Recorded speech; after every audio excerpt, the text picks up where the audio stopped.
in my opinion, since leaving the church, my life has greatly improved. Check it out.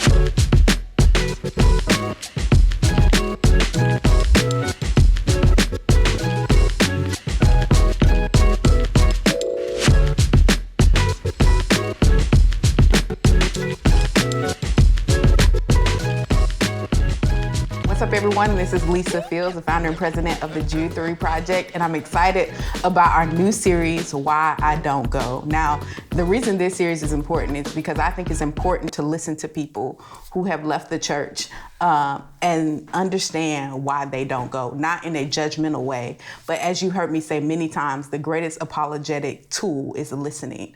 And I want to cultivate a ministry where we have a discipline of listening to people without judgment. And that's what I hope these next sessions and this series will be about. I have 4 amazing guests with me today. I'll let them go around and introduce themselves, starting with you. My name is Jason. Thank you, Jason. My name is Shay. Thank you for being here, Shay. Vince. Thank you for being here, Vince. And I'm Crystal. Thank you for being with us, Crystal. I'm so excited to have this discussion. I know many of you have probably tried to have this discussion with your family and parents, and it may not go that well. So we hope that it won't be a challenging experience, but an enjoyable experience where I'm listening to you all. As you think about like not going to church anymore, what has changed and how has it impacted your life and your spiritual walk? How has it changed? Do you think it's gotten better, worse? Why? I will say for me, particularly, it has gotten better because, I mean, if you want to say, for lack of a better phrase, taking out the middleman, because God imparted in us the ability to come to Him ourselves. You don't have to go to a priest. You don't have to go to a minister, a clergyman, anyone of the cloth. He imparted everything you have and everything that you need inside of you. You have the ability to read and understand and comprehend. You can read His word for yourself. Mm-hmm. So, in my opinion, since leaving the church, my life has greatly improved. My faith and belief system has greatly improved because I'm no longer depending on a third party for those things. Mm-hmm. I'm depending on things that God gave me, that when I lift my head up off the pillow every day, I have everything that I have need of. Mm-hmm. Yeah, so that's almost pretty much my answer to that. I became more self-reliant because, God placed His Spirit in us. So I kind of just living based off of that instead of depending on exterior things on my spirituality. Pretty much what she said. Okay.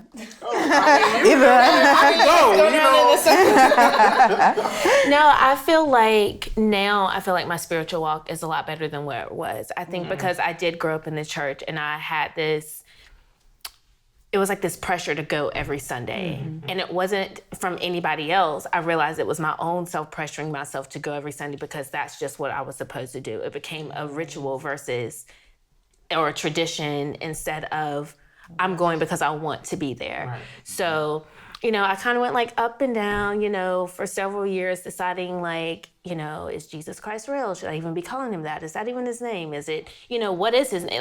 And I got caught up in like the small technical things and not so much in my relationship. And that's what it's really all about. So, I did a lot more reading. I kind of just took my time and like let myself have my own relationship with God and not go through, a preacher or like even through my family. It was my own personal relationship that I had to develop. And that's why it's called yours. Right, it is. Yeah, so that's where I am right now.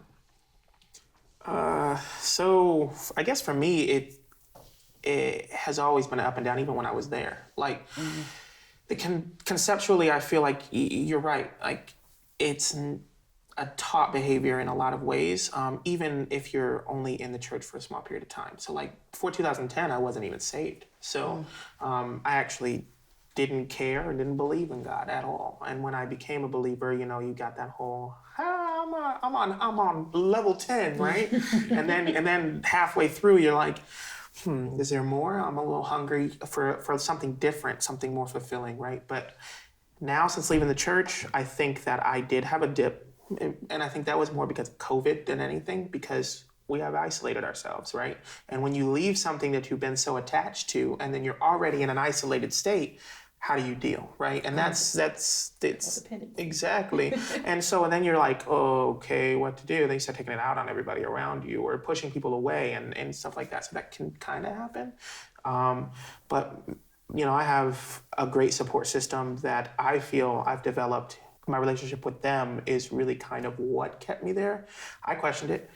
I honestly went straight into looking at the Muslim religion and understanding it. When you mentioned prior to filming about the white man's religion, like it really kind of made me think about that. Like I started thinking about, I was like, who really brought Christianity here? What happened? I started going down there and I was like heavily there. But to your point, having faith is having a level of understanding of things unseen, and I never questioned God's existence. And for me, it actually brought me back to not questioning his existence, because even though Muslim faith has a lot of similarities to Christianity, it's just there's small differences that make a big difference. Through that self-education process, it brought me back to really kind of identifying from a logical standpoint who God was, and that kept me sounded. So I hope y'all have enjoyed this conversation as much as I have. And those who were watching and said, Lisa, why did you respond to this question? Because we need to become listeners. We have to learn how to listen before we speak. If we want to engage culture and also engage those who have left the church, because it seems like y'all are open to going back to church under the right conditions, under healthier conditions. So you're not anti-church, you're anti-unhealthy church. Yeah, anti-toxic. Is that what I'm hearing you saying? Yes. And so if we listen, we could correct our behaviors. And I believe that more people will be drawn to God and not just church buildings. I hope you enjoyed this conversation. This has been Why Don't I Go? And thank you to our amazing guests. You guys have been awesome, and I've enjoyed listening and learning from you all. Thanks for having me. Thank you so much. I appreciate it. God bless you. I felt like God set us up for failure.